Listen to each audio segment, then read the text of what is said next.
lubonye todi kafumau todi kafumau lubonye todi kafumau todi kafumau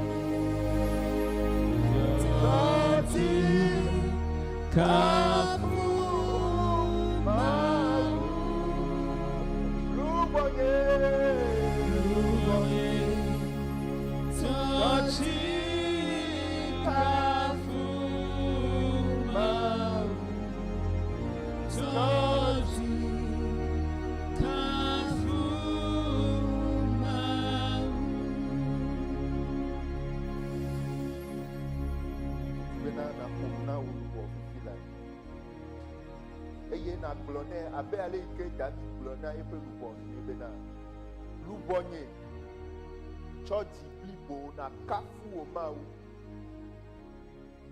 Nu ka be nu xam ne le lubɔnye? Nu ka be blanui lém le o?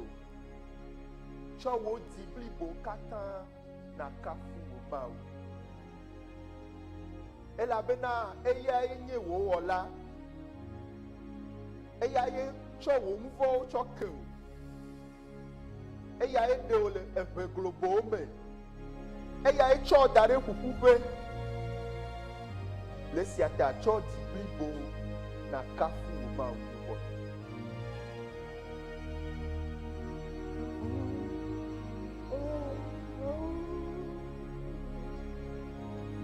Lubonye tsɔ dzi kafu Mawu, todi kafu Mawu.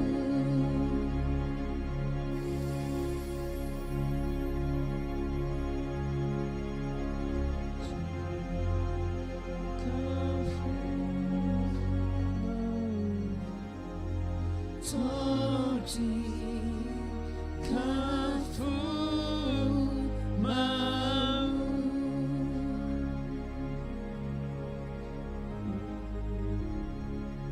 Nyama uye date no. Nye kafu tso miabe timeke. Eye nye gblɔ na miaƒe lubɔwo. Miaƒe ame blibo la katã bena ne kafu. Ewe dze na kafukafu. O ɖeka koe nye Mawu Yehowa. Mawu aɖeke meli sɔ kpli wo. O ɖeka ye le tso blema ke. Ewe le fifia. Eye ewe le fianu ge tso mavɔ yi ɖe mavɔ. Le esia ta mia Mawu, mia fofo, mie kafu. Fofo, abe ale yi ke wò nya gblɔ bena afi sia afi yi ke ame eve alo etɔ̃ woƒoƒu le woabe titina la, míede akpenɔ ɖe wò ame gbɔ nɔnɔ ta. Eye ne gblɔ bena ne wò nya to la, eto be yeadagbe le yi be dukɔ ŋuti. Le esia ta, fofo, nu yiwo katã ne ɖo be yeawɔ le míaƒe agbe me to enya ya dzi la, to kuku ɖeɖe me la mi bia tso asi wo be ne va me na mía dometɔ ɖe sia ɖe. Nane wò nya ne ɖe nyi ɖa le míaƒe eve globowo me. Nane wò nya ne do ŋusẽ míaƒe luʋɔ kpakple míaƒe gbɔgbɔwo. Nane wò nya ne kɔ mí da ɖe míaƒe kɔkɔƒewo. Eye wò nya ne kɔ mía ŋuti keŋkeŋ. Míede akpenɔ. Elabe nu yi ke amegbetɔ mate ma susu o. Nu yi ke mate ma va ame be dzi me o la, enu mawoe ne wɔ na mi. Ne wò ɖeka ko be kafukafu. Yehowa míede akpenɔ. Elabena to wò gbɔgbɔ me la, le ʋu míabe towo. eye le na mi discernement le Yesu Kristo ben comme mi do gbera amen ina mi ana o yira mi gede eye me di be ma wo mo nu popo ya nti do ma da pe na ma wo ike de mo be na nye gava pupu ndi ya be mia ama yefe nya yefe agbe nya amen eye nye nsedu amenya na mia dometo de sia de alo agba ike ma fe gbogbo cho dare nye didi be ma gba kple mia yenye nya pe luvo pe asi xoxo nye didi vevie nye bena to enya ya mama me la mia dometo de sia de be nku ne ʋu eye mia be vevie dodo le mawu subɔsubɔ me mia be vevie dodo le dziƒo fiaɖuƒe la me be nu ŋuti la wone ga dzi ɖe dzi wu eye miatsɔ ŋku emoɖoɖo vevie atsɔ zɔ le mawu vɔvɔ kpakple mawu sosro ɖa me amen eye abe ale yi ke etanya gblɔe ne la ele vevie na mi bena le miaƒe zɔzɔmea miakpɔe gbɔ bena luʋɔ miaƒe luʋɔa ebe asixɔxɔ gale vevie na mi elabena amegbetɔ atem anɔ agbe anɔ anyi ko abe ame aɖe yi ke mɔkpɔkpɔ ame aɖe yi ke enuwo katã yiwo ke nyi enu yiwo ke nyi asixɔxɔ le wo si la wonyi anyigbadzinuwo woatema anɔ agbe ko abe naneke megaɖo asixɔxɔ wu anyigbadzinuwo miatem anɔ agbe nenema eye edzia le nudzɔdzɔwo nu alo le anyigbadzinuwo be nyadzɔdzɔ alo enu yiwo ke le edzi yim le miaƒe agbemea evana me bena miŋlɔna be enuwo katã mese afi ya o eye amegbetɔ la menyi ŋuti la kple eʋu koe o vɔ gake enyi amea me tɔ̃ gbɔgbɔ luʋɔ kpakple ŋuti la evana mie be le egbe sia gbe be afɔɖeɖewo me alo míaƒe anyinɔnɔ gbe sia gbea mi mekpɔna míaƒe luʋɔ ta eye mi metsɔna asixɔxɔ yi ke le Mawu ƒe ŋkume na mía dometɔ ɖe sia ɖe be luʋɔ la mi metsɔna asixɔxɔ ma nane o Yesu Kristo nɔ nu ƒom na eƒe nusrɔ̃lawo le Marko ƒe agbalẽ etanyilia míaƒe kpukpui gbãtɔ la míaxlẽ le Marko tanyilia tso kpukpui blatɔvɔ ɖekea tsɔ yi blatɔvɔ adrelia me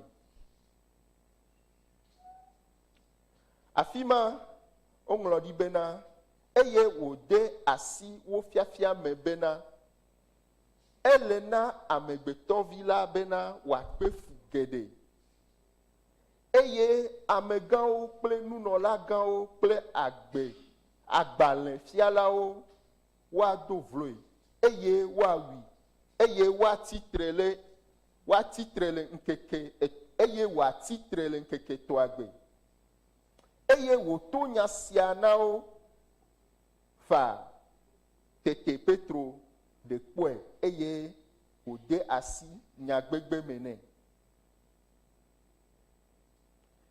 ke etrɔ kpɔ eƒe nusrɔ̃lawo eye wògbe nya na Petro gblɔ bena te ɖokuiwo ɖa yi megbe nye Satana elabena menye Mawu tɔ ne susu o negbe nu si nye amegbetɔ la ko amegbetɔwo tɔ la ko eye wòyɔ ameha la kple eƒe nusrɔ̃lawo va egbɔ gblɔ na wo bena ame si ke le lɔlɔm bena yeadze yewo nye me la negbenu le ŋutɔ ɖokui gbɔ eye wòatsɔ yeƒe atitsoga eye wòadze yewo nye me. Elabena ame si ke di be yeaɖe yeƒe agbe la atsrɔ̃e. Ke ame si atsrɔ̃ eƒe agbe le nye kple nyanyui la ŋuti la aɖe. Eye elabena vi ɖekae wòanye na ame ne xexeme blibo la katã zu etɔ ke wòabu eƒe luʋɔ mahã. Meɖe kuku matrɔ xlẽ kukui blatɔ̃-vɔ-adelia be elabena vi ɖeka wòanye na ame ne xexeme blibo la katã zu etɔ ke wòabu eƒe luʋɔ mahã. Alo nu ka amegbetɔ atsɔ ana agaxɔ eƒe luʋɔ mahã? Alo nu ka amegbetɔ atsɔ axe fe aƒle yeƒe luʋɔ? Biabia yi ke Yesu le biabiam le yeƒe enyagbɔgblɔa ƒe nuwuwua, ele vevie bena ame sia ame, amegbetɔ ɖe sia ɖe na atsɔ biabia ma atsɔ zɔ gbe sia gbegbe. Eye mi manɔ anyi ko abe ame yiwo ke mele etame ɖeke bum ene o. Vɔ gake míatsɔ enya ya atsɔ de míaƒe dziwo me. Elabena Yesu Kristo le eƒe enyagbɔgblɔ mea eva le biabia ma tsɔ le ŋkume ɖom na enyaselawo eye wòle wo biam bena vi ɖekae amegbetɔ akpɔ ne be xixe blibo la katã ezu etɔ. Xixe blibo la katã ezu amea tɔ.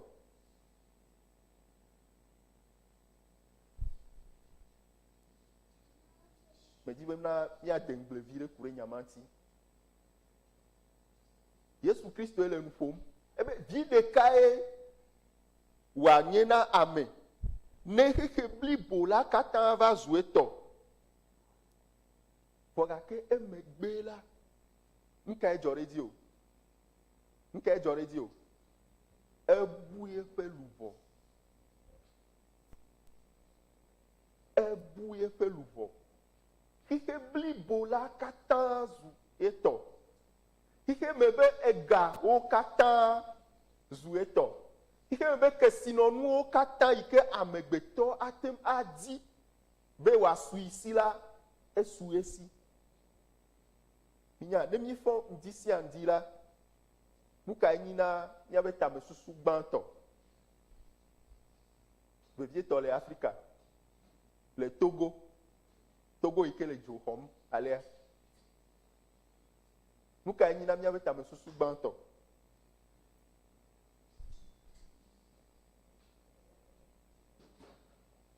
Abinti alo? Nu kae míaɖu? Nu kae míano? Nu kae míata? Míame gbogbo tɔwoa, eyi ke míaɖu egbea, esu míasi lo. Gake ema mekpɔ tsunami o. Mi dina be nuka? Eyi ke ne akpɔtɔ, ne sugbɔ ɖe dzi. Fisia ne míedzo le ma dzia, ɖeke míawɔ míahã míadi car vi ɖe alo demi ɖe le afi ɖe. Ye míawɔ nuka? Míatu nu ɖe ɖe dzi alo? Ne míwɔ ema vɔa, ɖeke míawɔ kaka míayi fi kɔ? Yovode. Alo? Elabena Togoa mele nyonyom o. Mema. Ne wòtsã le dzagbagba kaka ne wɔ car vi ɖe le wɔ demi ɖea, wòtsã na dzagbagba kaka kɔa ne dzo Yovode ava di ga le fi ma kɔa na trɔ gbɔ va. Emawo nyi kpɔɖeŋu yiwo ke nye amegbetɔ be susu alo amegbetɔ be didi ku ɖe xixe ame be nuwo ŋuti.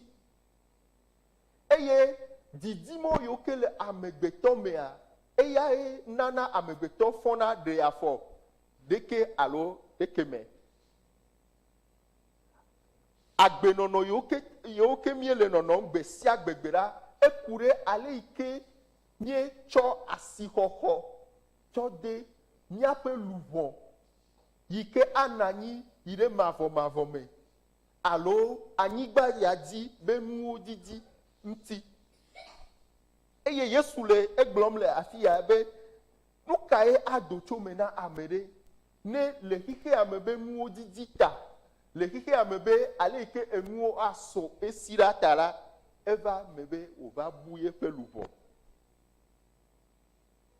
nu yi ke me di be míaɖe tso enya me koe nyi bena Yesu le to klã nya vevi aɖe gblɔm na mí le afi ya. Yesu le to klã nya vevi aɖe gblɔm na mí le afi ya. Be míkpɔ nyuie. Míkpɔ nyuie le nu yiwo ke dim míabe dziwo me le. Nu yiwo ke nyi enu xɔasi na mí fifi la eye ne míefɔ ŋdi sia ŋdi la enu mawo nye míabe dzime be didi vevie ne le gbe dom na hã Yesu eya lo Yesu eya lo Yesu eya lo wa ke mawu Yesu tɔ le biabiam le afi ya be ne megbe wò luʋɔ va bu ɖe vi ɖekae wòanye na o. Français yovo gblɔ be priorité. Afi ya Yesu Kristo le na mí priorité. Nu yiwo ke anɔ vevie na mí le enuwo katã ta. Yesu Kristo le na mí le fi ya. Eye wòle gbɔgblɔ na mí bena vi ɖekae wòanye o. Egɔme nyi bena ne ame aɖe le yeƒe agbe be nu wu ebe luʋɔ va bu la kekema nu yiwo katã wòwɔ le anyigba dzi. Nu yiwo katã wòhlɔ̃, nu yiwo katã wòhlɔ̃ wɔ dɔ na la, aʋa yiwo katã wòwɔ, efu yiwo katã wòkpe le Togonyigba ya dzi la, wobe nuka viɖe aɖeke mele eme nɛ o. Viɖe aɖeke mele eme nɛ o.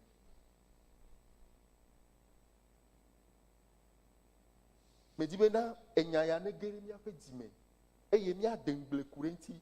Akpɔ ɖa bena ɖe aleke míaƒe luʋɔ be asixɔxɔ alo aleke míaƒe luʋɔ kpɔkpɔ ta aleke míaƒe luʋɔ be dedienɔnɔ le vevie na mí ɖo. Ɖe míetsɔe vevie abe ale yi ke Yesu Kristo hã le kpɔm le afi ya enea. Nɔviwo, nublanuitɔ la, nublanuitɔ ame geɖe kuxi gbãtɔa nyi nuka ega. Kuxi gbãtɔa ye nyi ega. Ewɔna moya nam ame kristotɔ nɔvi geɖe yiwo ke me dona go kple yiwo ke nyina nɔvi aɖewo yiwo ke me dena bubu ŋutia. Ne me le ase ŋu kam kpakple wo kaka va ɖo afi ɖe koa ne mi va yi ega nyawo be kote koa egblɔ be be ema ya ye le veve ɖe ŋuwo katã. Se gɔme. Egɔme be nuka etsɔ ega didi be nyawo ʋiʋli le xixea me be nuwo ŋuti tsɔ da ɖe yeƒe luʋɔ be vevie nyenye ta. Eye enya yawo nyi enya vevie na Yesu. Eye enya yawo ele gblɔm abe condition hena yebe yomedzedze. Egblɔ na ameha bena ne ame aɖe di la dze yome la ele be wòaŋuka wòagbe nu ɖe eɖokui gbɔ. Elabena ame yi ke di la aɖe yeƒe agbe la atsrɔ̃e. Ame yi ke di la aɖe yeƒe agbe la atsrɔ̃e. Gake ame yi ke di la atsrɔ̃ yeƒe agbe le mawu fiaɖuƒe la alo Yesu Kristo be lɔlɔ ta la akpɔe.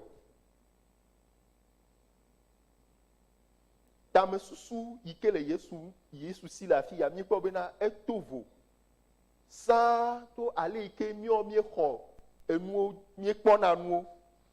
Kristo le gbɔgblɔm na mí bena ne ame aɖe dzi la dze yome ne gbe nu le eŋutɔ ɖokui gbɔ eye wòatsɔ yeƒe atitsoga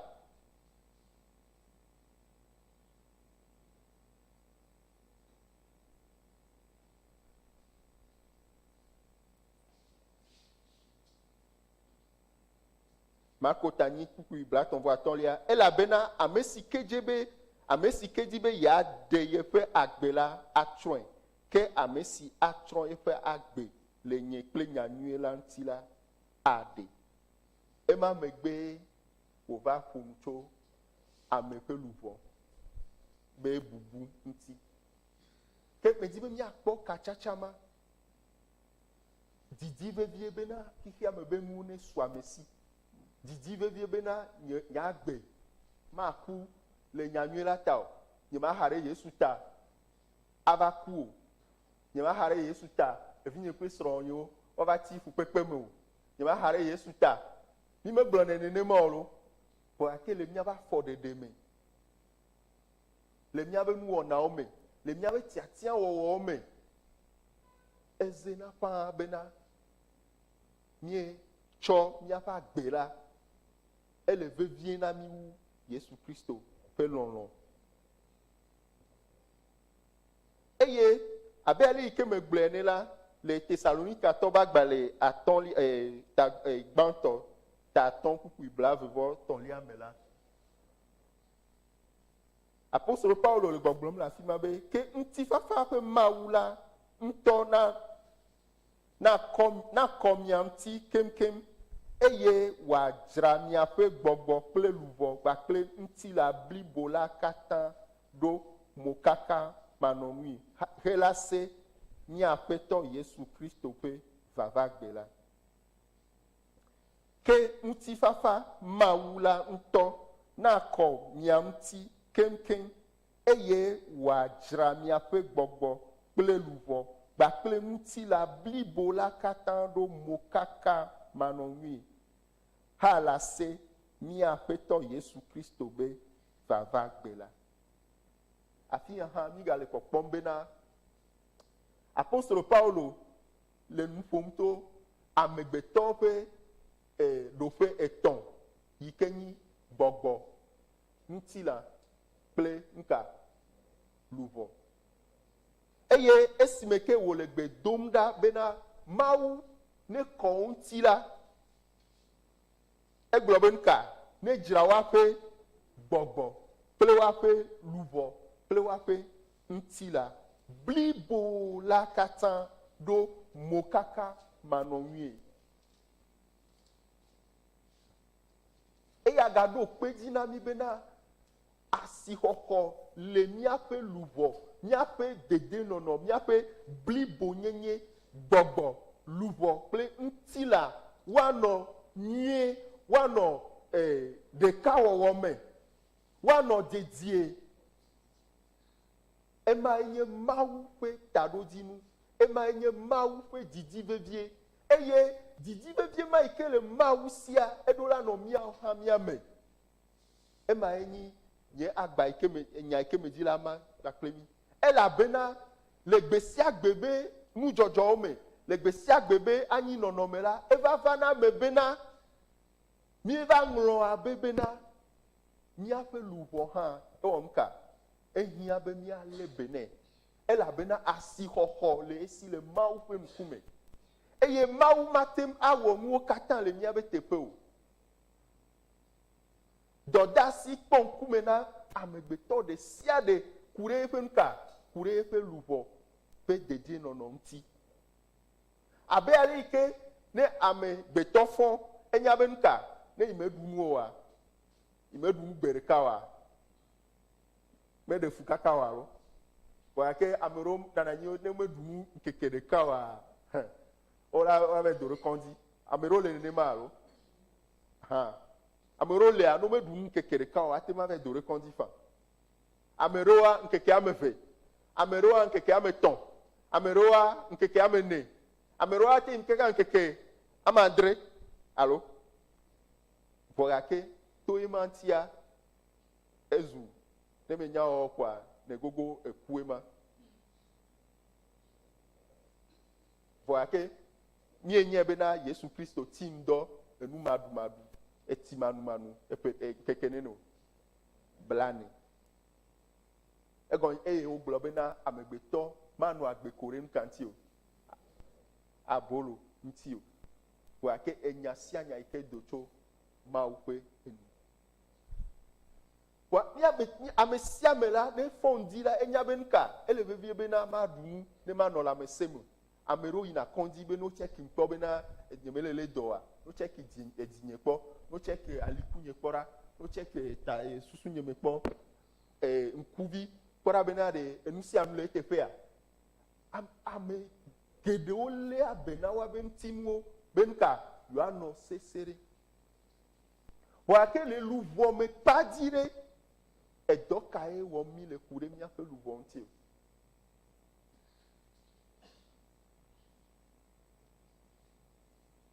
Ema nyi egbedasi ke me dzi la tsɔ de mía dometɔ ɖe sia ɖe ƒe ŋkume. Aɖeke mi le be lém na míaƒe luvɔ ɖo. Elabena abe ale yi ke le ŋutilãmea nuɖuɖu li alo Mawu kpɔe gbɔ bena etsi dza, ekpɔ gbɔ bena nuɖuɖu li na mi. Vɔgake ne ame ɖe be woɖa akple ima ɖu o, be ŋutɔ yi le fi ma be medzro yi o be ima ɖu o aɖe, egba nyi Mawu be agɔ. Awo. Le nenema tutu le gbɔgbɔme va kpadzi hã, enu yi ke nye nuɖuɖu na luvɔ, ana ye amegbetɔ be luvɔ anɔ anyi le dedie nɔnɔme, ana anyi nyuie la, Mawu tsɔe da ɖe na mi. Eto eƒe hamea dzi, eto eƒe gbɔgbɔ kɔkɔe dzi, eye nu yi ke ahiã na amegbetɔ be luvɔ be anyi nɔnɔ nyuie la, etsɔe na mi. Vɔgake ezu amegbetɔ ŋutɔ be tiatia be yi ƒe luvɔa yakpɔ eta be yi megava bui o. Elabena Yesu Kristo na mi to kla nyama bena vi ɖeke anɔ eme ne amea le nuwua eva bui eƒe luvɔ. Elabena atem ava me nenema. Atem ava me nenema.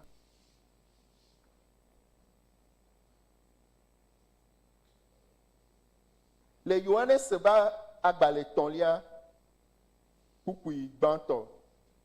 Yohanes tɔ̃lia kpukpui gbãtɔ. Eta gbãtɔ. Tso kpukpui ve tsɔ yi enelia. Yohanes tɔ̃lia ema kpukpui ve tsɔ yi enelia. Meɖe kuku Yohanes ta bagbalẽ tɔ̃lia kpukpui ve tsɔ yi enelia. Ele gbɔgblɔm le afi ma be lɔlɔ̃tɔ mele didim be enuwo katã nadze edzi na wò nyuie eye wò lãme nanɔ sesĩe abe ale si wò luʋɔ le nyuie la ene. Elabena dzidzɔm ŋutɔ esime nɔviwo va ɖi ɖase le wò nyateƒe tɔnyenye ŋuti, ale si nezɔna le nyateƒe mee. Nyemekpɔ dzidzɔ gã wu esia be mese be vinyewo zɔna le nyateƒe me o. Yohanes yele nu ƒom na Gaius titia. Eye wòle gblɔm nɛ bena lɔlɔ̃tɔ abe ale ke Mawu hã le nu ƒom na mi abe evia lɔlɔ̃wo ŋdi ya. Eye wòle gbɔgblɔm bena mele didim be enuwo katã nadze edzi na wò nyuie. Enuwo katã nadze edzi na wò nyuie. Eye wò lãme nanɔ sesĩe. Enuwo katã nadze edzi na wò nyuie. Mekae le dzi be enuwo katã nedze edzi na yo? Alléluia. Ame aɖewo mele didim o. Gisle mele didim o. Me sia me le didim. Ame sia me le didim. ebe nuka wo lãme nanɔ sesĩe wo gake etsɔ nyati aɖe tsɔ kpe abe ale si wo luʋɔ le nyuie la ene. Amen. Amen. Ema ɖe fia mi ko bena le Mawu ƒe gbɔgbɔ ƒe nukpɔkpɔ nu la, enu dzedzina me yi ke tso Mawu me la, edze agɔme tso fika luʋɔ ƒe nuka anyinɔnɔ nyuie me. Enu be dzidzedze na me le Mawu ƒe nukpɔkpɔ nu la, edze agɔme tso luʋɔ be anyinɔnɔ nyuie me. Le ya ta me gblɔ bena ele vevie bena míatsɔ asixɔxɔ tɔxɛ ɖe atsɔ kpɔ míaƒe luʋɔ ta. Bena wòanɔ nu ka ebe ale si wo luʋɔ le nyuie la ene, wo luʋɔ le nyuie. Le esia ta enuwo katã me le didim be enuwo katã ne wòadze dzi na o. Eye nanɔ sesĩe. Ema ɖe fia mi kɔtɔ bena dɔléle sugbɔa, dɔléle geɖea, eto na míaƒe luʋɔwo be dɔléle me gbã.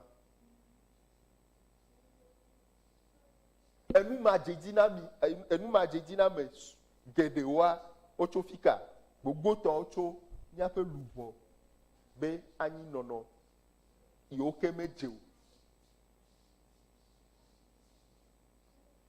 Le esia ta yi ke Paulo le gbe dom na ɖe Tesalonikatɔwo ta, ebe nuka Mawu ne kpɔ mia ta, ne kɔ mia ŋuti gbɔgbɔ kple luʋɔ kple ŋutilã katã blibo. Eye le nyati ya nua, nye le kpɔkpɔm bena afi ame aɖe ne enu ne dzedzi nɛ le Mawu ƒe nukpɔkpɔ mea, ele bena wòadze gɔme tso yeƒe luʋɔ me. Mígba ŋlɔ be nya yi ke Yesu Kristo gbɔ.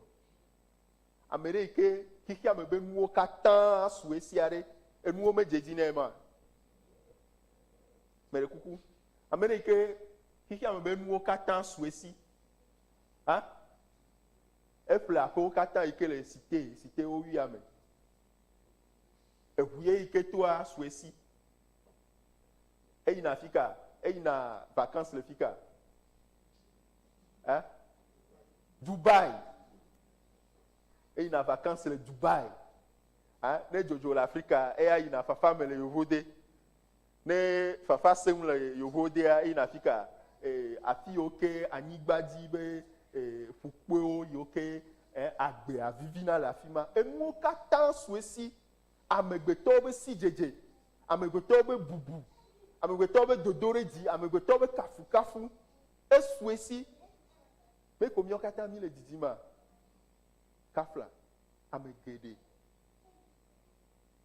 Nye hã ma kpɔ dzidze me. Evinye kple srɔ̃nyewo no aɖu. Ƒonyemetɔwo ne míekpɔ ne ame ɖe le doa, ayi fika, ayi kɔndzi. Wògake enuwo katã nye enu nyuie.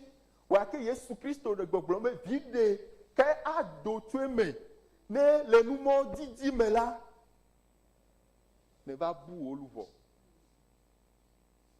Egɔme nyi bena hafi susuwo ne yi enumɔ didi me la, woe gbɔ bena nye luʋɔ ɖe wo le nyuia. Ɖe nye luʋɔ le nyuia. Elabena le ŋutilãmea, ne ame ɖe le dɔ le ma enyana alo. Nenema ke le gbɔgbɔme kpadzi hã, ame yi ke nyi ŋkuaɖitɔ eye wò ŋkuaɖi nyateƒetoto be gbɔgbɔ le eme la, ne nane me le yi nyuie gbakple eƒe luʋɔ la, ate ma do dzesi. Yesu Kristo gblɔ le Getsemane be nuka, nye luʋɔ mon âme est triste. Nye luʋɔ le veve sem va se ɖe kume. ne mie le nyateƒe tom na mia ɖokuiwo ɖe míatɔ míado dzesi bena nye luʋɔ mele nyui o, ele be madi Mawu ƒe ŋkume, ele be madi nye kplɔla ƒe ŋkume, elabena hafi enuwo adzedzi nam eye vi ɖe ado tso eme la, ele bena nye luʋɔ wòanɔ nyuie.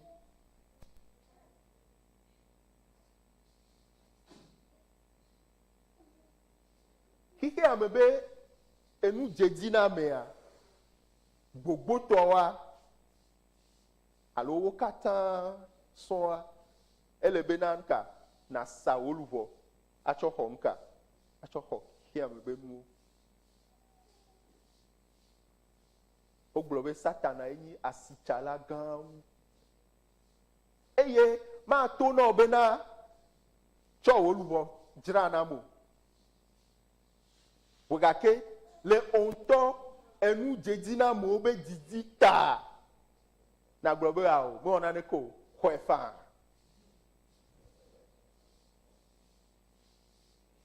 Xɔe faa. Ne mie le ŋku ɖe ame yiwo ke nyi xixe ame be ame yiwo ke gblɔna be star alo ame ŋkutawo, ɣadzilawo, bɔlƒolawo, ame gã mawoa, nye menya be mi le ŋku ɖe amewo ƒe agbe ŋuti o. Na bia ɖokuiwo bena ɖe nu kae gale ame ya hiãm o.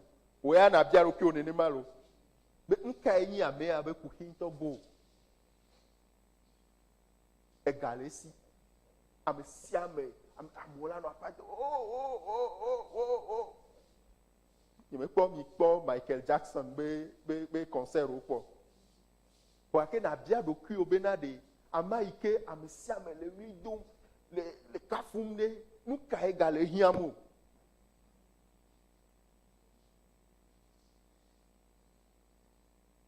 Ame gbogbo tɔwa drug, ame gbogbo tɔwa ahanono, amewo atsɔ finalement ame ɖewo ŋutɔ va wuna wo ɖokuiwo. Elabena luʋɔa mekpɔ dzidzeme o.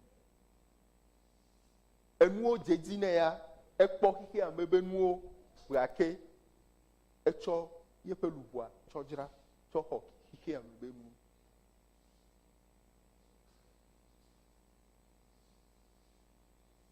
Eye ne mi gblɔe alia ɖa, ava ze ko abe ɖe ame yiwo ke abe ale ke wowɔnɛ le Nigerian filmwo me be ame ɖe yi secte tɔwo gbɔ eye wotsɔ ega wowɔ ga nɛ.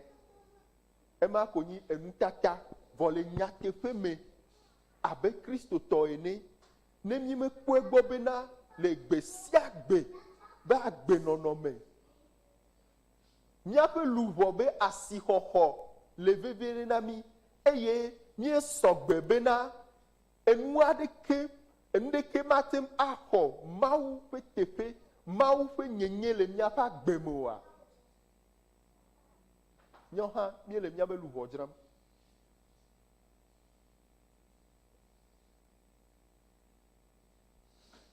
Menyi be kokokoko amea yi afi ɖe wova wɔ nu ɖe nɛ eye be nyi be wòdzra eƒe luʋɔ. Gake le gbe sia gbe ame ɖokui dzɔmanɔmanɔ le ame ɖokui ŋuti be yeakpɔ gbɔ bena yi ƒe luʋɔ ne wòaɖu nu, nuɖuɖu yi ke luʋɔ aɖu yi ke nye Mawu ƒe ame gbɔ nɔnɔ. Elabena míaƒe luʋɔ ya meɖu akple o, menuna ti o. Ne fɔ matin ya nu tia, luʋɔ ya menu ti o. Midi aɖu akple grebe, luʋɔ ya me aɖu akple o. Wotrɔ me atsɔ fufu tsɔ mi da ɖe dzi. Eya meɖu naneke o. Le mɔwo katã mea, eya edɔ le wu, edɔ le wu, edɔ le wu, edɔ me ko wɔna yi, eya tsama wɛ, eya tsama wɛ. Wonɔ kpɔm le eya tsame, meƒu du me fi mi gbɔ va, eya tsama wɔ naneke o. Wobe míawɔe le Mawu ƒe ɖoɖo me abe awo, enuma me ɖe fo, miwɔ nenema.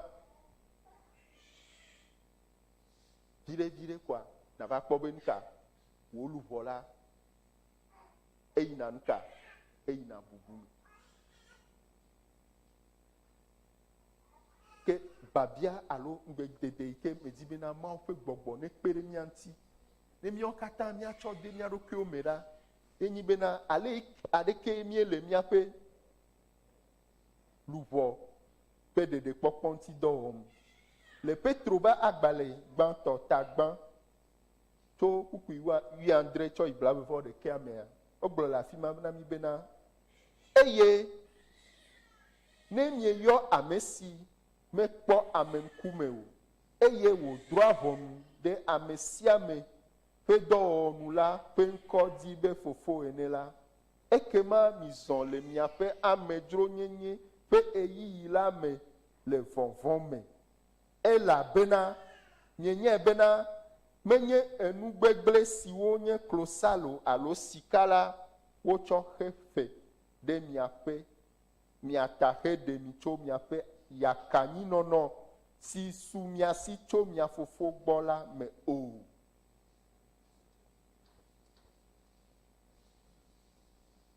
Biblia le nyati veviewo ɖo le asi tɔm nyati veviewo ɖo dzi le kuku 19 mea ebe nuka miaƒe amedzronyenye ƒe eyiyi la me be miazɔ le miaƒe amedzronyenye ƒe eyiyi la me le vɔvɔ me. Ne mi le Biblia xlẽ ma, Mawu ƒe gbɔgbɔ, Mawu ƒe didi enyi bena Biblia be sesewo alo Biblia be tamesusu ne zu miasi, ne su miasi, eye ne miatrɔ Biblia be tamesusuwo wòazu miatɔ. Mianɔ agbe le Biblia be tamesusuwo me. Eye Biblia yɔ miaƒe anyigba ya dzi be nɔnɔ be nuka amedzro nyenye ƒe nuka eyi. Na amedzro va Togo, e wòdza trɔ dzoa, mikpɔna ale yike wò nɔna gbe.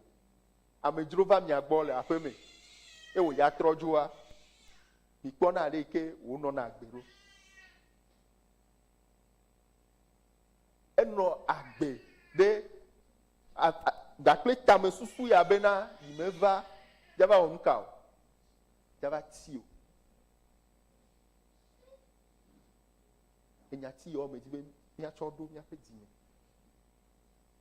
Mimeva dzava ti fi ya o. Ke mi ɖo la nɔ agbe gakple vɔvɔ le miaƒe amedzronyenye ƒe eyiyi la me. Elabena fia ye le vevie be elabena menye nu gbegble siwo nye klosalo alo sika la wotsɔ xe fe ɖe miaƒe miata xe ɖe mi tso miaƒe yakanyinɔnɔ si su miasi tso mia fofo gbɔ la me o. Wole gbɔgblɔm na mi ko bena miaƒe ɖeɖekpɔkpɔ yi ke miekpɔ gome le Yesu Kristo me la menye klosalo, menye sika, menye xexe ame be nunɔamesiwo ye wotsɔ ƒle o na mi o.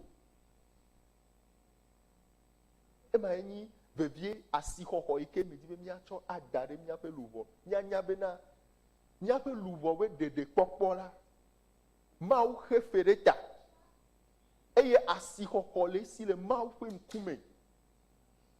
Le sia ta ele vevie bena miaƒe luʋɔ yi ke Mawu miaƒe agbenɔnɔ le anyigba ya dzi yi ke Biblia gblɔ be nyi amedzronyenye ƒe eyiyi la, mianɔ agbe kpakple asixɔxɔ ma yi ke Mawu tsɔ da ɖe miaƒe luʋɔ ŋuti.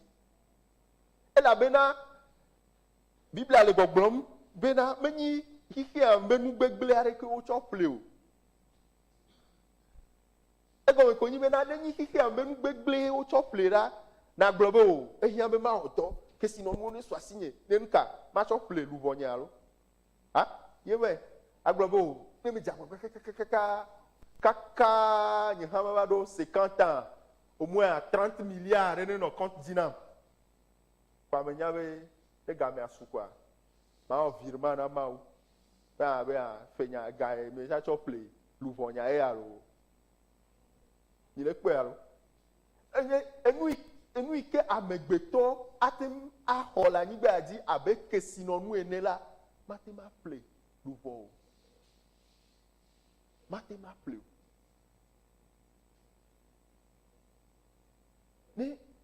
susu ya me sunya si wa amo ado no le hihi ya me le wa be gata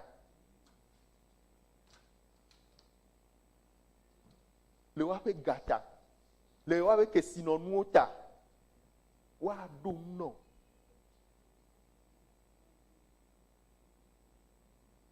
wa ke ne mi do eje sibena enu ike ma wo cho plemia pe luvoa kesino no ade ke mate ma pleu eye le nuala biblia be nka anyigba ya di ntocha o ja nmure ego yin nu yo kata amegbeto ahun acho ipe nse acho ipe tamesusu awo dona ike ati anyigba ya di la egbona bubugbe le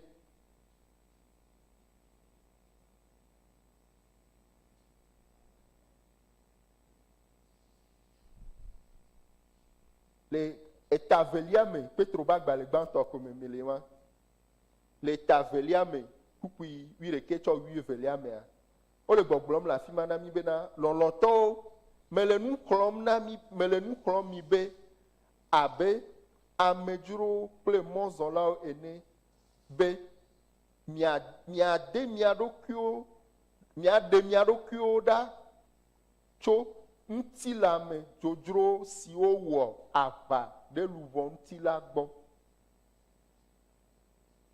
matrɔ xleke ɖe ku lɔlɔtɔwo mele nu xlɔm mi abe amedzrowo kple mɔzɔlawo ene bena miaɖe mia ɖokuiwo ɖa tso ŋutilã nudzodzro siwo wɔ ava ɖe luvɔ ŋuti la gbɔ. Petro le gbɔgblɔm na mi le afi ya bena nanewo wɔ ava kpakple míaƒe luvɔ eye ele vevie be míado dzesi eye ele nu ƒom na mi abe nuka amedzrowo kpakple mɔzɔlawo amedzrowo kpakple mɔzɔlawo amedzrowo kpakple mɔzɔlawo amewo amegbetɔ be vevesese geɖe etso nyati ya gɔme masemase ŋuti amewo mawu nyi dzɔdzɔe nyenye ƒe mawu nyi Dieu de justice vɔ gake le anyigba ya di be nuwo ta egblɔna na ame ɖewo be le kpɔɖeŋu me anyigba be nya va dzɔ ɖe kodzo me fifia etrɔ zu nuka français be sport national alo afi sia afi ya anyigba be nya le anyigba be nya dzɔdzɔma mea mawu to na ame ɖewo be da si le anyigba ma ŋuti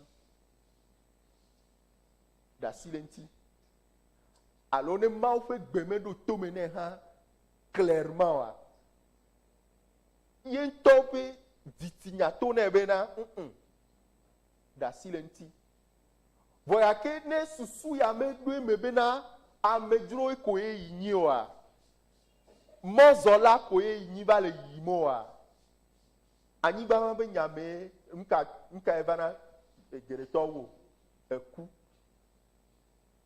anyigba be nyame eku vana le elabena mele zɔzɔm abe emɔzɔla wònye ene o yebe susu mea anyigba ya dzi ko yati kodzo be nya vava ku ɖe anyigba ŋuti ye mawo ƒe gbɔgbɔ gblɔe na wo bena anyigba ma da si le ŋuti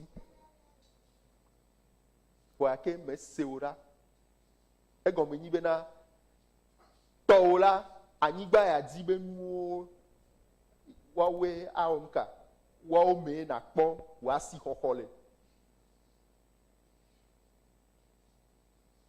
mawu gblɔ clairement be da si le numa ŋuti mexɔ asi abe nye ene o vɔ gake be awɔ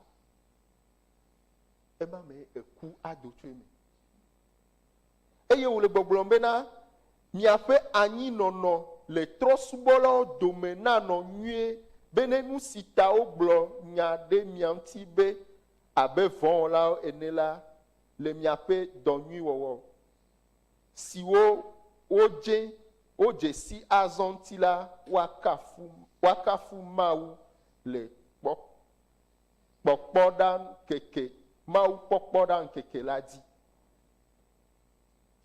mianɔ agbe le mawu vɔvɔ me le mawu sosro ɖa me gbakple tame susu ya bena mi amedzrowo mi va le yiyim eye nu yi ke le vevie wua yenyi ka miaƒe luʋɔ ƒe dedenyenye le ema megbe la kpɔtiawo katã woakplɔe ɖo wòake ne mele du ʋum me yi fie me yi gbɔ me wɔ ya tsã me wɔ ya tsã vɔ gake nye luʋɔ le dɔ lém ŋkeke ɖeka kɔsiɖa ɖeka ƒe ɖeka ƒe eve ƒe etɔ̃ ƒe ene kristotɔ nyemewɔ dɔ aɖeke ku ɖe ŋuti oa le afɔku me mi le afɔku me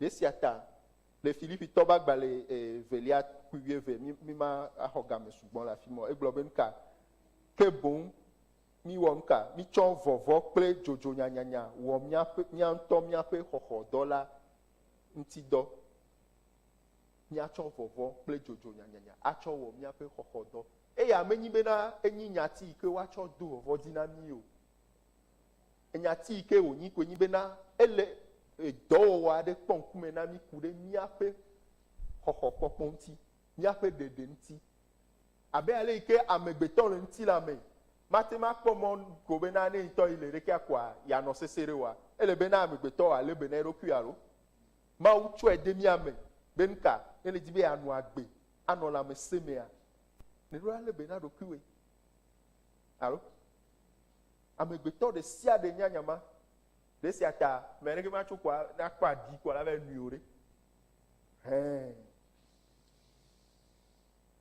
si dzedzema ɖo la su mía si age ɖe míaƒe gbɔgbɔwo me be ele vevie bena míakpɔ míaƒe luʋɔwo ta ke enyati vevie yi ke medi la tsɔ wu nua ele dɔwɔwɔ ƒe agbalẽ blave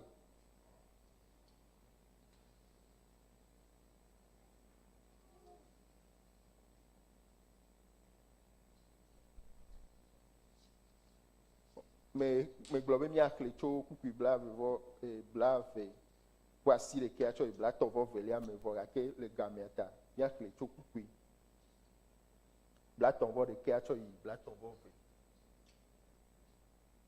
wogblɔ le afi ma be eya ta minɔ ŋdzɔ eye miɖo ŋku edzi bena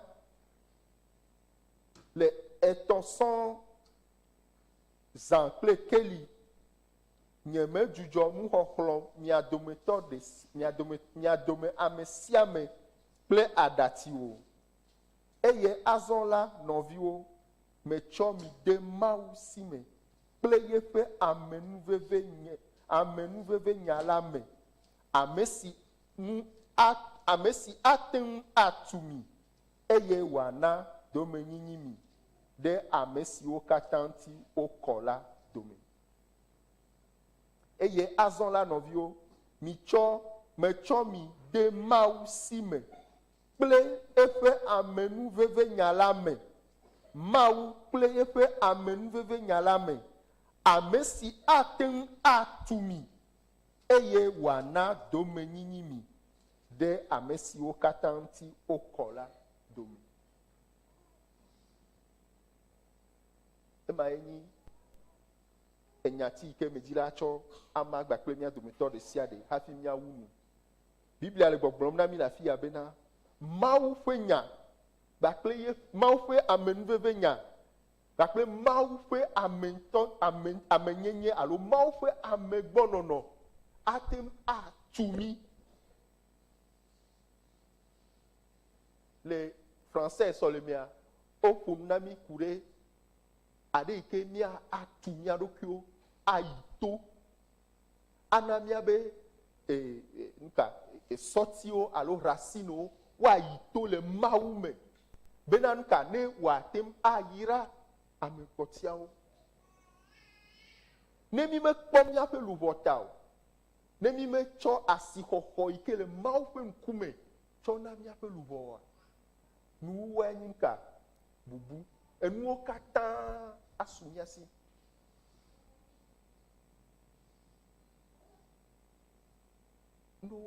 Nano le míaƒe Kristo azɔlizɔzɔ mea,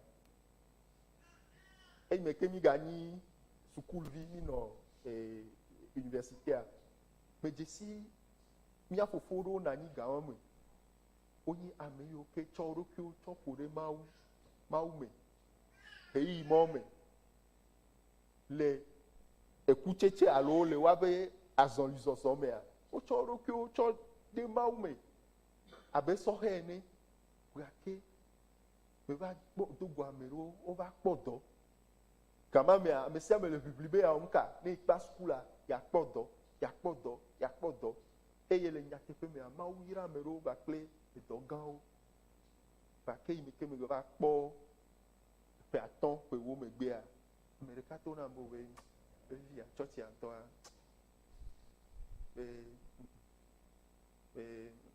bon, tsã bon, yewo ke hlɔ̃ vɔ afi ya, tsã eti kɔ na yi.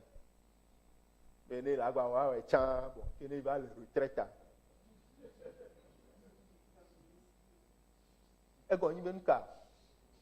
Edɔ yi ke wòva kpɔ kpakple vovo alo nye menyo nu yi ke me wòva ɖoa, ekplɔe yi nubu me ku ɖa.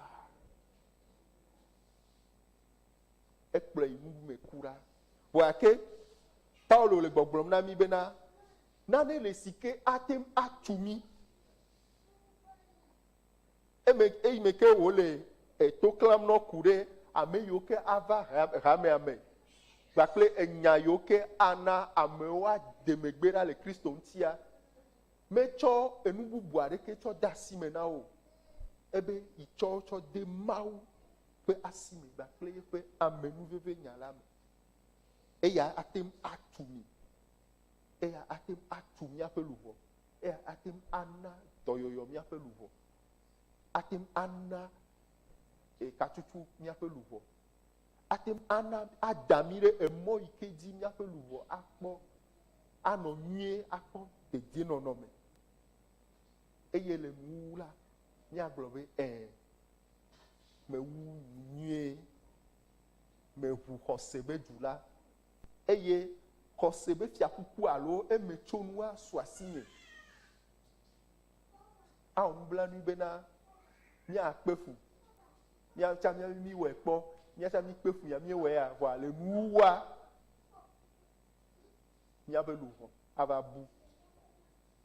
Awɔ nublanui tɔ.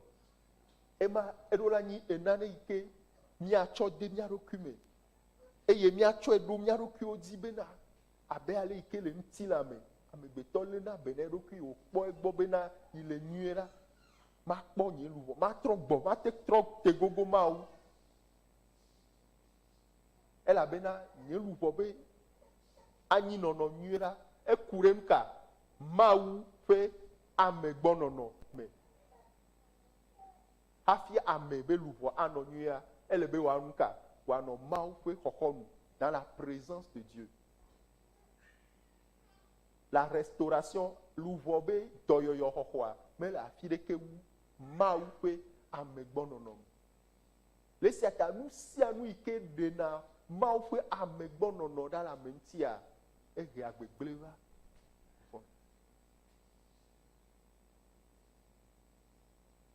Mina míatsi atsitre, míado gbe ɖa. Menye bena Mawu ƒo nu na mi geɖe, eye le enyati yiwo ke megblɔ me la, Mawu ƒe dzi ƒe gbɔgbɔ me la ƒo nu na míaƒe dzi. Eye mía dometɔ ɖe sia ɖe nya afi yi ke wòle eƒe zɔzɔ kpakple Mawu. Menyi haho be nyae o, wò luʋɔ be dedinɔnɔ be nyae. Aɖeke wòle ɖo le wò gbɔ o.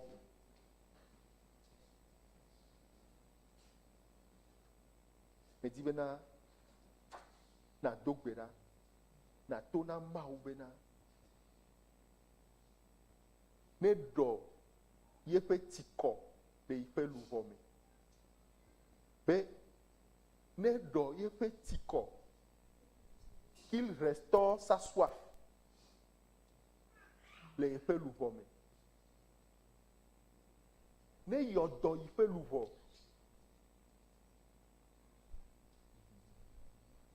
eye ne mi do dzesi bena mi te ɖa le Mawu ŋuti la eye miaƒe luʋɔ le dɔ lém la mi ɖe kuku nɛ mi gblɔ bena Yehowa òwò koe atem ayɔ dɔ mi.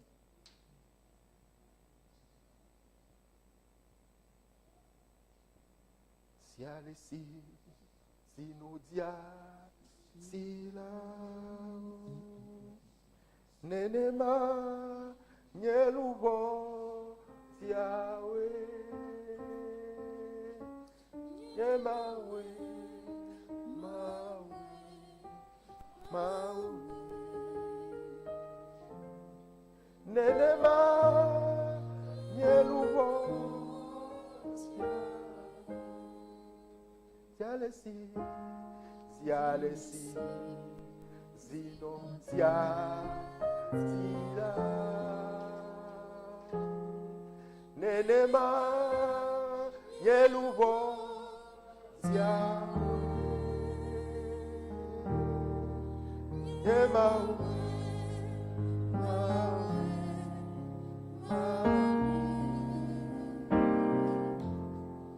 nenema.